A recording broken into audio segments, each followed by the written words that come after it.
Hello दोस्तों, आप देख रहे हैं मेरा यूट्यूब चैनल भयलोक। अगर आपको डरावनी कहानियां पसंद हैं तो चैनल को सब्सक्राइब करना न भूलें। आज मैं आपको जो कहानी सुनाने वाला हूं वह लगभग 5 साल पुरानी है। ये घटना मेरे अपने गांव संगमपुर में घटी थी, हिमाचल प्रदेश के उस छोटे से पहाड़ी गांव में, जहां ठंड का मौसम सिर्फ मौसम नहीं होता था, बल्कि आपस में मंडली बनाकर आग तापते हुए गप्पे का मजा लिया जाता था। उस समय मैं अपनी ठंड की छुट्टियां मनाने अपने गांव आया हुआ था।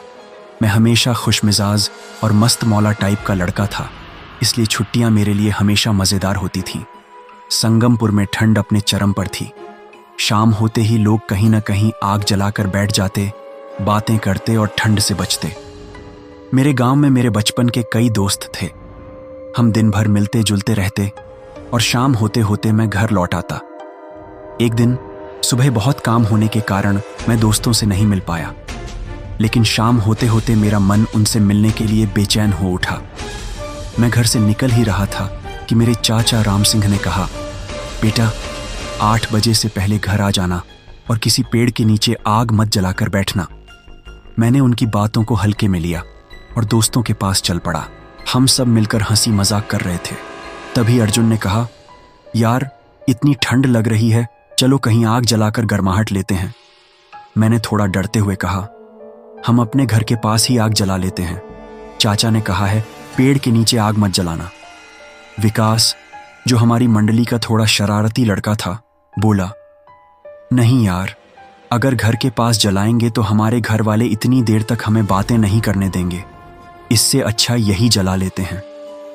थोड़ी देर सोचने के बाद मैं मान गया और हम सभी उस पुराने पीपल के पेड़ के नीचे आग जलाकर बैठ गए। तभी अर्जुन बोला, तुम लोगों को पता है, इस गांव की एक पुरानी कथा है।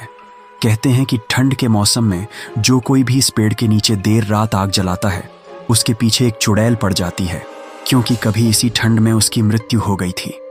पर इन गांव वालों ने उसकी मदद नहीं की, जिसके बाद जो भी इस पेड़ के नीचे आग जलाकर बैठा वो अगली सुबह देख नहीं पाया। तब से वह ठंड के मौसम में हर किसी आग जलाने वाले का पीछा करती है। हम सभी जोर जोर से हंस पड़े। मैंने भी मुस्कुराया और कहा, चल भाई, ये सब कहानी कौन मानता है। लेकिन मेरे दिल में हल्की सी बेचैनी रह गई। रात करीब 11 बजे थी जब हम घर जाने लगे। मैं चुपचाप अपने घर लौट आया। चाचा राम सिंह ने सख्ती से कहा, देखा बेटा, मैंने क्या कहा था, अब सीधे अपने कमरे में जाकर सो जाओ। अगली सुबह मैं फिर अपने काम में लग गया। लेकिन कुछ दिनों में छुट्टियां खत्म होने वाली थीं। तभी अर्जुन की माँ वहां आ गई और चाचा से कहने लगी, इन लोगों ने कल पीपल पेड़ के नीचे आग जलाया था और मेरे बेटे की यह हालत हो गई। ये सब सुनकर मैं उसके घर गया। मैंने कमरे में देखा कि अर्जुन बुरी तरह ठंड से तितर बितर हो रहा था।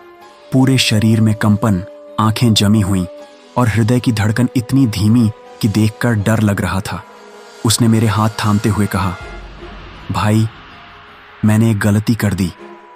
कल रात आग बुझाए बिना मैं घर चला आया। मैंने उससे कहा, तो क्या हुआ। उसने बताया कि आग जलाने के बाद आग बुझाना जरूरी होता है, पर मैं यह सब नहीं मानता था और ऐसे ही चला आया। अब लगता है वह चुड़ैल अब मेरे पीछे पड़ गई है और वह मेरी जान ले लेगी।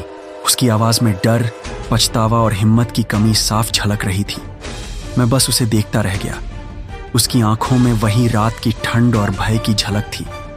मैंने महसूस किया कि यह कोई साधारण डर नहीं है। कुछ दिन बाद अर्जुन की मृत्यु हो गई। उसकी माँ दिन रात रोती रही। लेकिन इसके कुछ ही दिनों में मेरे सारे दोस्तों की मृत्यु हो गई। हर कोई जान गया था कि वह चुड़ैल सचमुच उनके पीछे थी। मेरे चाचा परेशान हो रहे थे, क्योंकि अब तक मैं जिंदा बाकी था और यह बात सबको हैरान कर रही थी। चाचा ने दूसरे गांव से एक तांत्रिक बुलाया। रात के लगभग 11 बजे मुझे उस पीपल के पेड़ के नीचे खड़ा किया गया। तांत्रिक ने मंत्र पढ़ना शुरू किया। मैं डर के मारे चिल्लाया, बंद करो, मुझे छोड़ दो। चाचा हैरान होकर बोले, ये क्या हो रहा है, हम तो यहाँ पीपल के पेड़ पर झाड़ फूंक करने आए थे, फिर आप यहाँ मेरे भतीजे पर यह सब क्यों कर रहे हो। तांत्रिक ने गंभीर स्वर में कहा, इस गांव में जितने भी मृत्यु हुई हैं उन सब का कारण तुम्हारा भतीजा ही है। जब यह अपने किसी बीमार दोस्त के पास जाता था, तब इसके जाने के अगले ही दिन उसकी मृत्यु हो जाती थी। इसका कारण यही है कि इस पर उस चुड़ैल का साया सवार हो चुका है।